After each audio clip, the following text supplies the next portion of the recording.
be at the game? I mean, obviously, I wish I could be there. Fortunate to be at one of the World Cup games this summer, so I take some solace in that. But at the same time, it's an emotional day for us, emotional day for me not being able to be there, emotional day for her, obviously. So I'm extremely happy for her, proud of her. And yeah, it's tough not being there. What are just the emotions? What comes to mind on a day like this? Yeah, I mean, obviously, it's a culmination of a long career. You know, Julie and I met 11 years ago in college.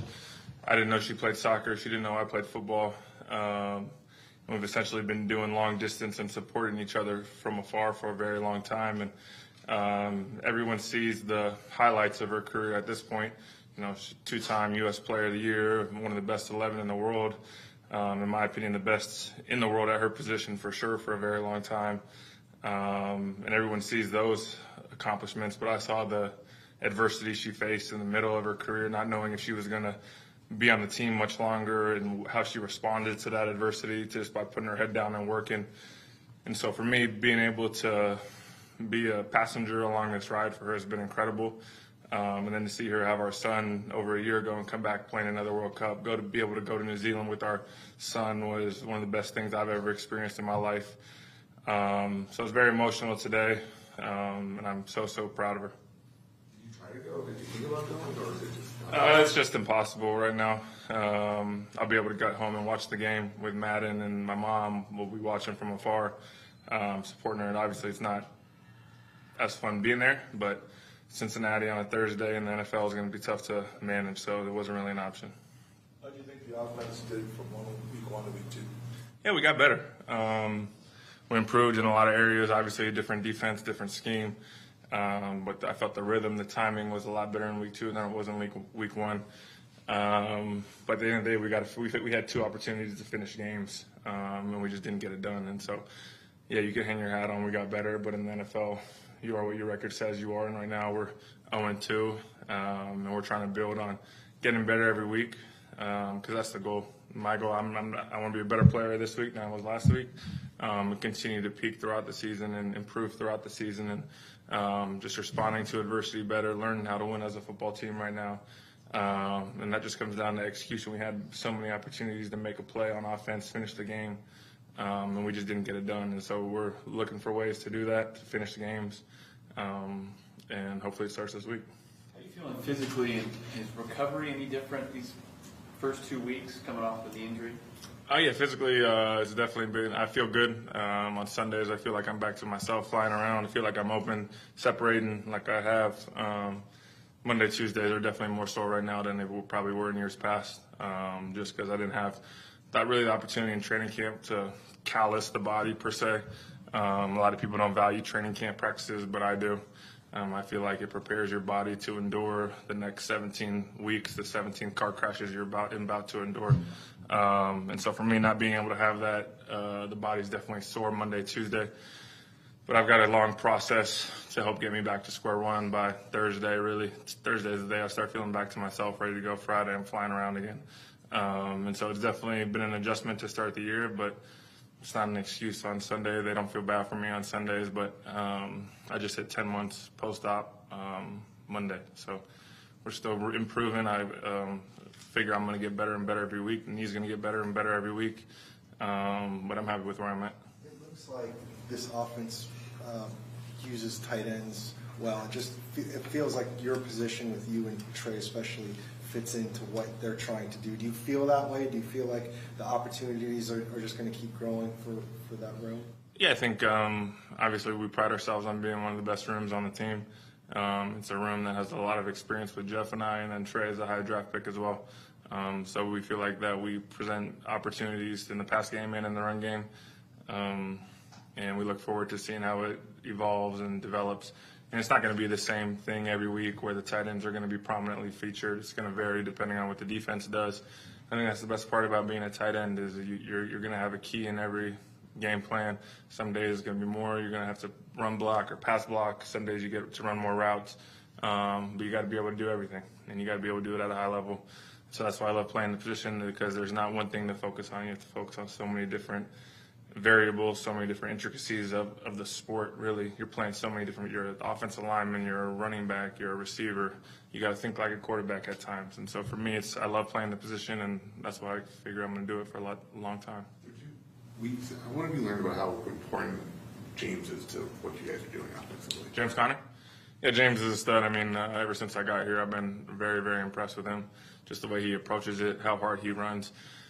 And in training camp, obviously James is a good player, but you see how good he is in games when he's able to wear down opponents, where he's able to get 15, 20, 25 carries, and you see his workload increase. I feel like the better he is because he's able to wear down defenses, and his balance and his core is so strong that people just bounce off of him.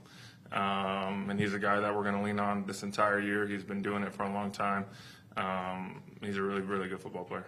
What goes through your mind when you have a near miss with a quarterback like you guys did on that first drive? Yeah, hopefully we get some more opportunities. That's a play that we were excited about all week, obviously, and we were just inches away. And that's just going to come with running the routes together. Obviously, Josh and I have been together essentially for a month, really, however long he's been here. And so we just got to continue to get reps, talk about it, over-communicate, because we're not going to be able to get reps against all the different looks, but you have to be able to talk about all the different looks in case they come up. So when it happens, even though we may not have repped it at full speed, we got to be able to execute and hit that play. And so I think both of us regret that play and wish we could have done little things differently. And it stinks that we didn't get 7 points there. Would you talk about his touchdown run against that safety? Yes, impressive. Josh is a heck of an athlete. I think that's obviously an underrated part of his games. But Josh is playing like a guy that wants to seize this opportunity. I think everyone sees that the moment he got in here. He understands what an opportunity this was for him while Kyler is rehabbing. And he's doing everything he can to leave his mark on this team and hopefully be here for a long time. And so he's playing his butt off. He's playing really good football. Little things we all have to clean up to help him out. But it was definitely, you could see the hunger and I would say determination on that play for him. Josh was pretty confident you guys will hit on plays like that in the future, and said you guys text quite a bit. I mean, are you in communication with a lot of quarterbacks these days? Because you got a rehabbing quarterback, you got a guy just coming in with Josh. Mostly just with Josh right now. Kyler and I have a little bit longer history together. But like I said for a long time, I see the game one way. The quarterback sees the game his way, and the only one that matters is what the quarterback sees. And so I got to make sure that I'm on the same page with what the quarterback sees. Because at the end of the day, if I think my route should be at 10 yards and he's expecting it at 12 yards, it really doesn't matter. I'm not going to be open when I need to be open. And as a receiver, you got to be where you're supposed to be when you're supposed to be there based on the quarterback's timing. That position's so hard. They can't deal with variables from receivers. Them not knowing where we're going to be, how our body language is.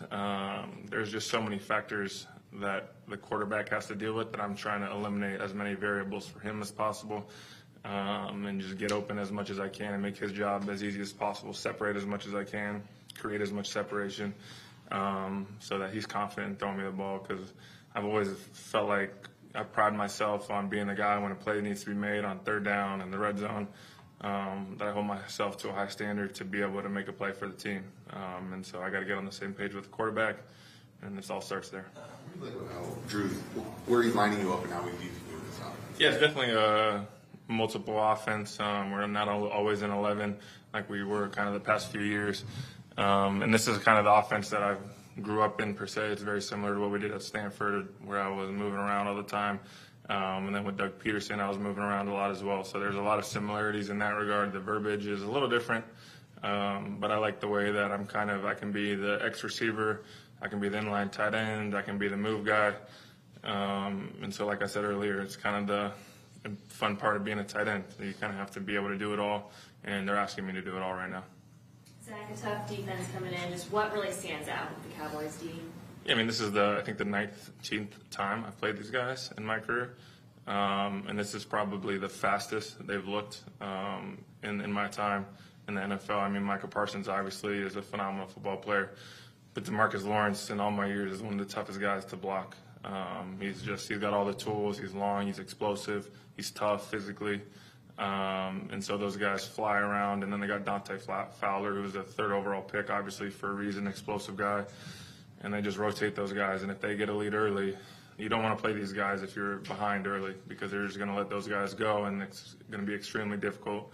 And the back end, Stephon Gilmore, Diggs, Curse, all these guys are really good. And Dan Quinn's scheme, and Dan's so good at just letting guys play fast. He's not someone that's going to have a million different coverages, a million different fronts. He wants his guys to play really, really fast, and that's what these guys are doing right now. Maybe with your experience, especially in an offense you're familiar with, help your teammates finish and your offensive coordinator finish games. Yeah, it's just about execution. We had opportunities to make plays, and if we make a few more plays, the finishing is there ultimately. And in the fourth quarter, when games are tight, it's about executing to the best of your abilities at the highest level, and the margin for error is very, very small. Things get a lot tighter, and you just got to be able to go out there and make a play. And it's on the players. The plays can be one thing. Coaches can scheme up a great play, but at the end of the day, as a player, you got to go out there and make the play. And so that's why it's all about the players in the fourth quarter, and not so much about scheme and scheming up the perfect play. You got to find the guy that you think that's gonna get open, and you trust to make a play in a certain situation. And whoever that is, that person's got to go out there and do it. Zach, thank you. Yep. Thank you.